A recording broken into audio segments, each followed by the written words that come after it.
358 hari sudah sejak kasus pertama konfirmasi COVID-19 melanda negeri ini. Berbagai upaya pemerintah pusat dan juga pemerintah daerah untuk menangani pandemi ini, mulai dari sektor ekonomi, sektor pariwisata, dan juga sektor medis. Saya Anita Yudi dan rekan saya akan mengupas habis terkait penanganan pandemi COVID-19 di pemerintah Kabupaten Sidoarjo, khususnya penanganan pembangunan perekonomian melalui BPR Delta Arta. Telah hadir di tengah kami Direktur Utama BPR Delta Arta, Ibu Sofia Krisnajati Atmaja.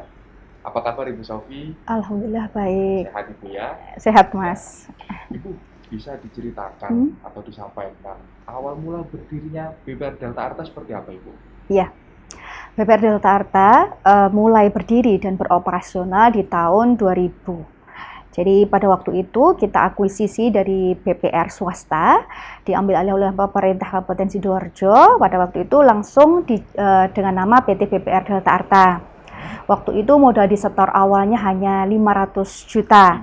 Dan sekarang alhamdulillah posisi akhir tahun kemarin total aset yang kami kelola sudah 650 miliar. Gitu Mas. Ya. Nah,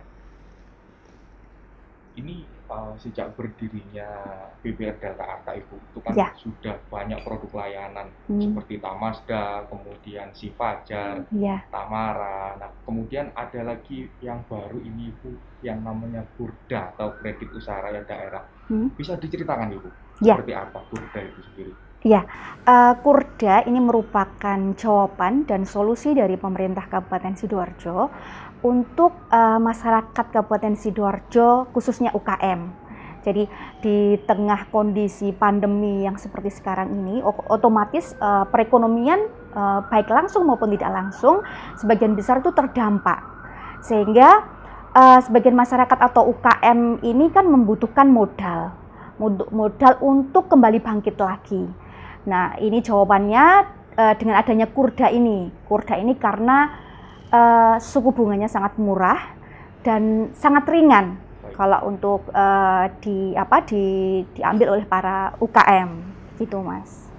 Untuk dari segi market sendiri, Ibu, segmentasi market dari program Kurda ini sendiri diperuntukkan, mungkin ada kekhususan segmen marketnya? Kalau untuk segmen market, awalnya memang untuk UKM binaan-binaan OPD. Tapi ini bukan hanya untuk UKM yang sudah menjadi binaan, tapi memang maksudnya pemerintah Kabupaten Sidoarjo itu untuk bisa menjaring UKM-UKM yang selama ini belum dibina atau belum terdaftar di OPD-OPD terkait. Sehingga ke depannya ketika ada program atau ketika ada pembinaan, UKM-UKM yang belum terdaftar ini bisa sekalian diikutkan gitu. Jadi untuk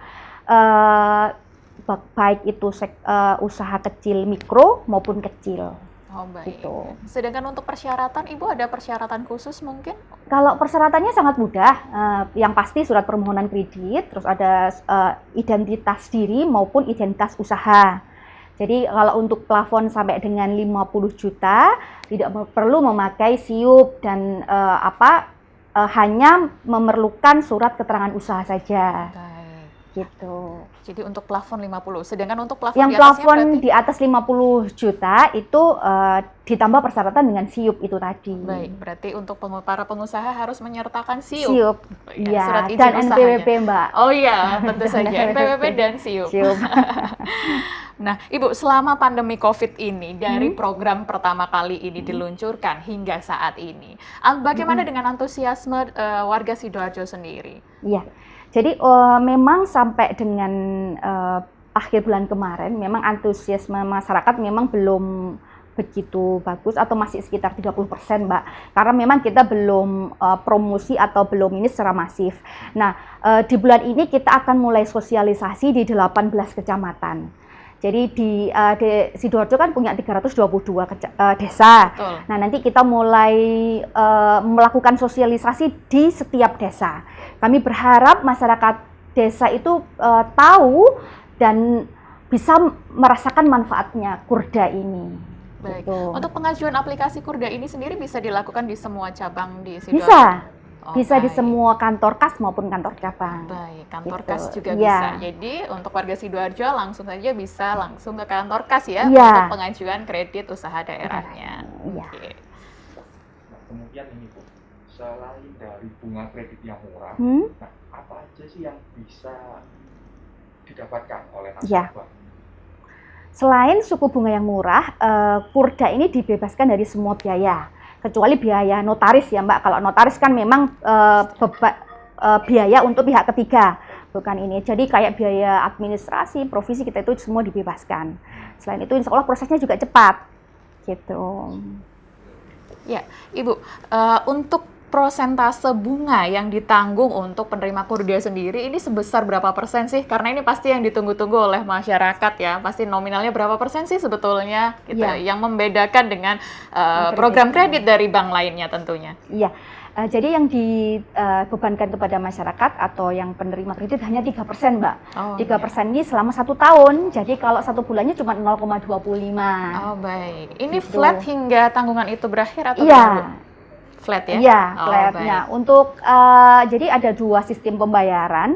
Untuk yang UKM atau yang sektor ekonomi perdagangan itu bisa sampai dengan 3 tahun dengan angsuran pokok dan bunga setiap bulan. Nah, untuk yang di bidang pertanian atau budidaya perikanan itu bisa pembayaran bunga di depan dan pokoknya ketika kredit itu telah jatuh tempo. Oh baik, gitu. Nah ini sangat memudahkan buat warga Sidoarjo yang untuk mengajukan Kurda. Ternyata ada 2 metode pembayaran angsuran ya, yang Ibu ya. Yang pertama adalah angsuran pokok dan bunga itu rutin dibayarkan per bulan. Dan yang terakhir adalah bisa bunganya pada saat jatuh tempo. Ya, angsuran pokoknya di depan. Pokoknya waktu jatuh tempo, bunganya di depan. Oh baik, ya ternyata cukup fleksibel ya untuk pembayaran bunga. Ibu, bagaimana kendala kalau yang namanya pengusaha itu kan pasti fluktuatif ya, ada naik turunnya seperti itu. Sedangkan kalau misalkan ada kendala seperti itu, untuk kebijakan dari BPR sendiri seperti apa, Ibu?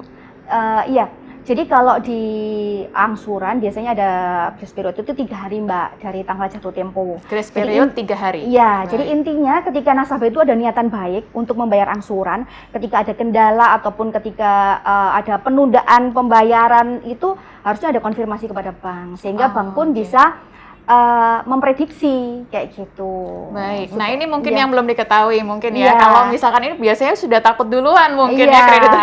Nah jadi warga Sidoarjo bisa memberikan surat pernyataan mungkin seperti itu, Bu? Jadi sebenarnya kalau bank itu itikat baik untuk mengembalikan angsuran, gitu kan, supaya nanti di laporan di BI checkingnya itu juga debitur juga bagus. Jadi ketika tidak nanti sampai on call 5 juga. Jadi ketika mau mengajukan pinjaman lagi juga akan lebih mudah. Jadi intinya komunikasi aja. Baik kalau begitu. Ternyata sangat mudah dengan bunga yang rendah dan juga persyaratan yang mudah. Sangat terjangkau juga ya Bu. Ini semoga jadi solusi, betul-betul jadi solusi di tengah pandemi seperti saat ini. Baik Ibu, terakhir harapannya untuk program Kurda ini sendiri di tengah pandemi seperti ini untuk warga Sidoarjo bisa disampaikan. Iya, dengan adanya Kurda ini saya berharap juga BPR Delta Arta ikut terlibat dalam pengembalian ekonomi nasional, khususnya untuk masyarakat Kabupaten Sidoarjo. Sidoarjo selama ini kan dikenal sebagai kota UKM.